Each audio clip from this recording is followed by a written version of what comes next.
In many ways, you were a child of the radio. The radio ran through your veins. She lived in you, and you could not deny her. Sometimes, when someone asked you what you missed most from home, you often answered, the radio. Of course, that often sounded like a rather weird answer to an earnest question.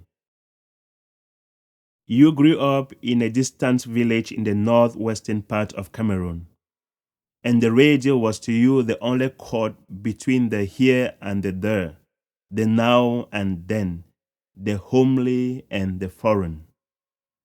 It was, in fact, the main vista through which you viewed the world, a constant reminder that there was a world beyond your immediate home, out of reach, yet not unattainable.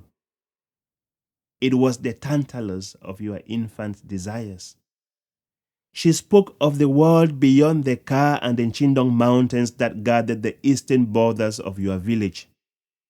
She instilled in you a longing for the not yet seen and not yet known, making you develop a certain instinctive sense of homeliness in foreign spaces and instant affinity with foreigners. The radio of your upbringing was your father's 4-battery, copper-colored JVC. You would dash with the radio to your bedroom and begin the bittersweet task of tuning it for a favorite station. In those days, you had difficulties receiving FM stations in the village. The shortwave was relatively the most functional mode of reception. Most often, the available stations were the foreign ones. You became a faithful listener of BBC World Service, VOA Africa, Deutsche Welle, at a rather young age. Some of your cherished presenters were VOA Daybreak Africa's King Richard Cote, Network and Focus on Africa's Robin White, and BBC Letter from America's Alistair Cook. When you visited Ellis Islands in New York decades later, Cook was your imaginary guide.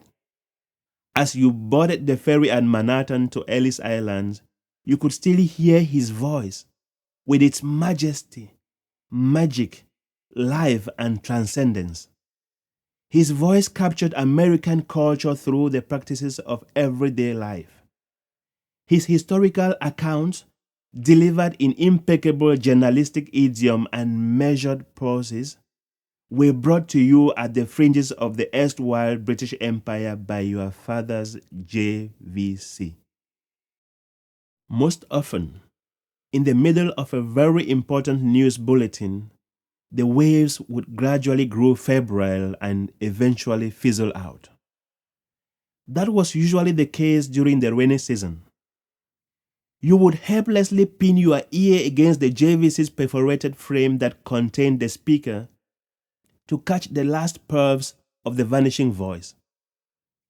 Most often, you felt with anxiety and desperation the voice of some of your favorite presenters disappearing into the background, not without leaving you with the torturing trail of names like Boutros Ghali, Helmut Kohl, Nelson Mandela, making you imagine what the news was all about.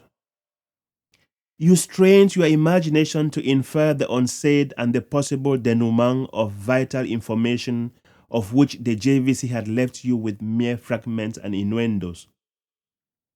Sometimes, in a bid to force the radio to perform, you would turn off on the red button and then the green to turn it on again. Other times, you would simply hit the radio hard, hoping that would trigger some forceful cable connection or disconnection that would help recover the vanishing voice. Sometimes it effectively worked. Fired up by the half-dead Helicens batteries which you used to recycle by sunning them on the cemented veranda. When that was done correctly, the batteries were born again, giving new life to the radio. Most often, after the heating, an unrepentant cockroach would fall from the crevices of the radio and disappear under the bed or the cupboard. Thus, When turning the knob with scientific precision, you were unable to clearly make out if the subtle hissing sound that came out of the JVC was the promising sign of the voice of Robin White, Julian Marshall, Alistair Cook, Richard Kinkote, or that of an infant cockroach entangled in the wireworks of the radio. The stations that offered themselves more easily were BBC Hausa Service, Radio Malabo, and Africa Numero 1. While BBC Hausa Service waves were strongest at night, Africa Numero 1 and Radio Malabo reverberated with vigor during the day. In the afternoons, these two channels would thrill you with entrancing tunes such as Mori Kante's Yeke Yeke, Salif Keita's Africa and Tekere, and Angelique Kidjo's Agolo. Amid the indescribable boredom that sometimes assailed you when you were left alone in the compound on a public holiday, these clips commingled with the currents of the rivers Gambia, Niger, Zambezi, Sanaga, Limpopo, Nile, Orange, and Benue of your primary school geography lessons, reminding you that you were part and parcel of a large mass called Africa.